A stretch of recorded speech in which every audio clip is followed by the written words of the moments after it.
సర్దార్ పాపన్న గారి 376వ జయంతి సందర్భంగా ఆ మహనీయుడికి నివాళులు అర్పించడానికి ఇక్కడ విచ్చేసి నివాళులు అర్పించడం జరుగుతున్నది. ఈ బహుజన వీరుడు 1650లో జన్మించి సర్వమ్మ ధర్మన్న దంపతులకు జన్మించినటువంటి ఈ సర్వై పాపన్న అతి చిన్న వయసులోనే తన తండ్రిని పోగొట్టుకున్నాడు.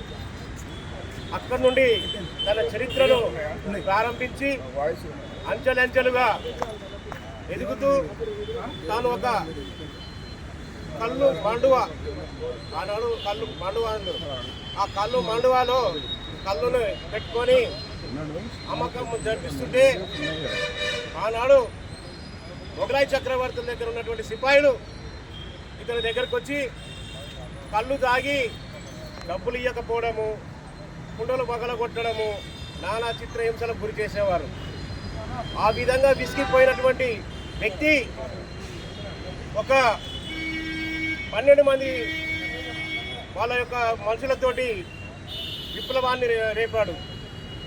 అదే విప్లవం 12,000 మందికి కూడా వెళ్ళిపోయింది. ఈరోజు గోల్కొండ కోటలో ఉన్నటువంటి రాజు ఆయన జన్మస్థలం కిలాషాపురం. ఆయన జన్మించింది కిలాషాపురంలో, ఇప్పుడు ఉన్నటువంటి రఘునాథపురం మండలంలోని వరంగల్ జిల్లా ముద్దుబిడ్డ. ఈనాడు గోల్కొండ సామ్రాజ్యాన్ని వెళ్ళినటువంటి గొప్ప చరిత్ర గల వ్యక్తి సర్దార్ సర్వై పాపన్న గారు. ఆయన బహుజన నాయకుడు, అందరి వాడు. అందరూ కూడా ఆయన ఈరోజు తెలంగాణలో మొట్టమొదటి వ్యక్తిగా తెలంగాణలో సామ్రాజ్యాన్ని వెళ్ళినటువంటి రాజు అంటే బహుజన వీరుడు, బహుజన చక్రవర్తి సర్దార్ సర్వై పాపన్న గౌడ్.